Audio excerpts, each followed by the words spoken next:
Congress party అధికారంలోకి రాగానే ఏకకాలంలో ఉద్యోగ నియామకాలు చేస్తామని ఇచ్చిన హామీని సీఎం అమలు చేయాలని పెండింగ్లో ఉన్న స్కాలర్షిప్లు, ఫీజు రియంబర్స్మెంట్ బకాయిలను వెంటనే విడుదల చేయాలని ఏఎస్ఎఫ్ రాష్ట్ర కార్యదర్శి పుట్ట లక్ష్మణ డిమాండ్ చేశారు.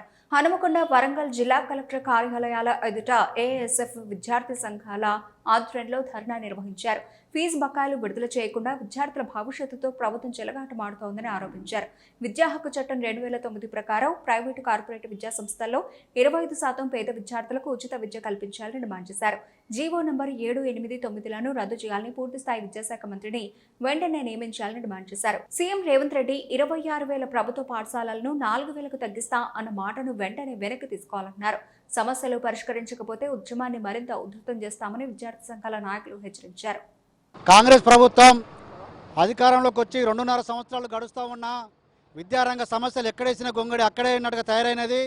మరి గతంలో పెండింగ్లో ఉన్నటువంటి దాదాపు 10,500 కోట్ల పెండింగ్ స్కాలర్షిప్ రియంబర్స్మెంట్ బకాయిలు ఉంటే రాష్ట్ర ప్రభుత్వం ఇంతవరకు 2.5 సంవత్సరాలు అవుతా ఉన్నా కూడా ఇంతవరకు ఆ స్కాలర్షిప్ రియంబర్స్మెంట్ విడుదల చేయలేదు.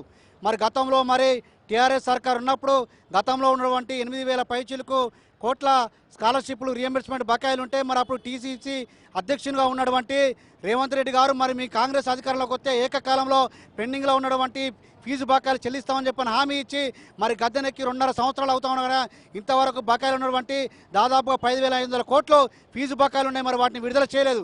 వాటిని విడుదల చేయడం ద్వారా ప్రైవేటు కళాశాల అదేవిధంగా పాఠశాలల యజమానులు కూడా ఇవన్నీ కూడా మొత్తం దాదాపుగా విద్యార్థుల యొక్క నడ్డి విరిచే విధంగా ఫీజు బకాయిలు విడుదల చేయలేదు. కాబట్టి కళాశాలల యాజమాన్యాలు విద్యార్థుల దగ్గర నుంచి ఫీజులను అడుగుతూ వాళ్ళని ఇబ్బంది పెడుతూ ఒకవైపు విద్యా సంవత్సరం పూర్తయినా వాళ్ళ చదువులు పూర్తయినా కూడా వాళ్ళ సర్టిఫికేట్ లేకుండా దాదాపు ఇబ్బందులు పెడతా ఉన్నది. ఒకవైపు ఉద్యోగాలు వచ్చినటువంటి విద్యార్థులు ప్రైవేటు ఉద్యోగాలు చేస్తామని చెప్పన్నా కూడా వాళ్ళ సర్టిఫికేట్లు ఇంతవరకు కూడా విద్యార్థులకు ఇవ్వనటువంటి పరిస్థితులు కనబడుతున్నాయి. కాబట్టి రాష్ట్ర ప్రభుత్వం ఇకనైనా సోయి తెచ్చుకొని పెండింగ్లో ఉన్నటువంటి 10,500 స్కాలర్షిప్ రియంబర్స్మెంట్ విడుదల చేయాలని చెప్పని, అదేవిధంగా విద్యారంగంలో నెలకొన్న సమస్యలు పరిష్కరించాలని చెప్పని, అదేవిధంగా రాష్ట్ర ప్రభుత్వంలో ఉన్నటువంటి ముఖ్యమంత్రి రేవంత్ రెడ్డి గారు 27,000 ప్రభుత్వ పాఠశాలను 4,000 క్లస్టర్గా చేస్తామని చెప్పని చెప్పడం చాలా బాధాకరం.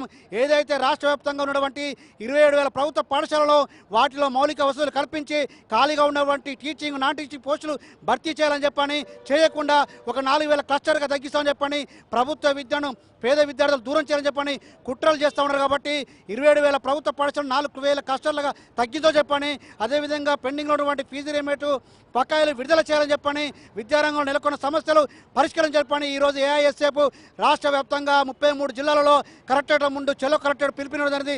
వ్యవస్థ కానీ లేతే కాంపిటేటివ్ ఎగ్జామ్స్ కానీ ఈరోజు అల్లకలంగా మారినాయి. ఈరోజు బీజేపీ కాలంలోనే 84 సార్లు ఈరోజు 84 సార్లు పైగా ఈరోజు పేపర్ లీకేజ్ అవ్వడం అంటే ఈరోజు సిగ్గుచేటు, ప్రభుత్వానికి సిగ్గుచేటు. ఈరోజు విద్యార్థులు మొత్తం లక్షల సంఖ్యలో ఈరోజు జంతర్ మంతర్ దగ్గర రాజధానిని చుట్టుముడితే కనీసం బీజేపీ కనీసం స్పందించకపోవడం దుర్మార్గమైన విషయం. స్పందించకపోగా వాళ్ళ మీద లాఠీ చార్జ్ చేయడం, రక్తాలు గారేటట్టు కొట్టడం, లాఠీలకు మొలలు గుచ్చి వాళ్ళ బాడీకి ఓల్సు పడేటట్టు ఈరోజు కొట్టడం ఎంత బాధాకరమైన విషయం అంటే ఈరోజు బీజేపీ ఇలా ప్రజాస్వామ్యం ఉన్నదా లేదా అని చెప్పేసి మేము అడుగుతున్నాం. నిజం చేసే ఒక హక్కు ఉన్నదా లేదా అని చెప్పేసి మేము అడుగుతున్నాం. అంతేకాకుండా టియర్ గ్యాస్ ఉపయోగించి ఈరోజు విద్యార్థులను అస్తావస్థలకు గురి చేయడం జరుగుతుంది. విద్యల ప్రధాన డిమాండ్ ఏమున్నది? జస్ట్ రాజీనామా చేయాలి. ఈ బాధ్యత వేస్తున్నటువంటి ధర్మేంద్ర ప్రధాన్ విద్యాశాఖ మంత్రి పెడుతున్నారు. రాజీనామా చేయాలంటే ఈరోజు ఒక్కరు రాజీనామా చేయడానికి లక్షలాది విద్యార్థులను, కోట్లాది దేశంలో ఉన్న విద్యార్థులను మీరు ఇబ్బంది పెట్టి వాళ్ళ మీద లాఠీ చార్జ్ చేయడం ఎంత దుర్మార్గమో ఈరోజు స్పష్టంగా అర్థమవుతుంది. మాకున్న ప్రధాన డిమాండ్ ఒక్కటే, ఈరోజు బీజేపీ ధర్మేంద్ర ప్రధాన్ ఎవరైతే ఉన్నారో విద్యాశాఖ మంత్రి ఆయన రాజీనామా చేయాలని చెప్పేసి, అంతేకాకుండా ఇప్పటికైనా నీట్ ఎగ్జామ్స్ అనేది ఈ దేశంలో పనికి రాదు, సీట్ ఎగ్జామే నిర్వహించాలని చెప్పేసి మేము డిమాండ్ చేస్తున్నాం. ఇప్పటికైనా ఈ సమస్యలను పరిష్కరించకపోతే పెద్ద ఎత్తున ఉద్యమాలు చేస్తామని చెప్పేసి మేము పీడీఎస్ వరంగల్, ఉమ్మడి వరంగల్ జిల్లా ప్రధాన కార్యదర్శి మర్రి మహేష్ గారు డిమాండ్ చేస్తున్నాం.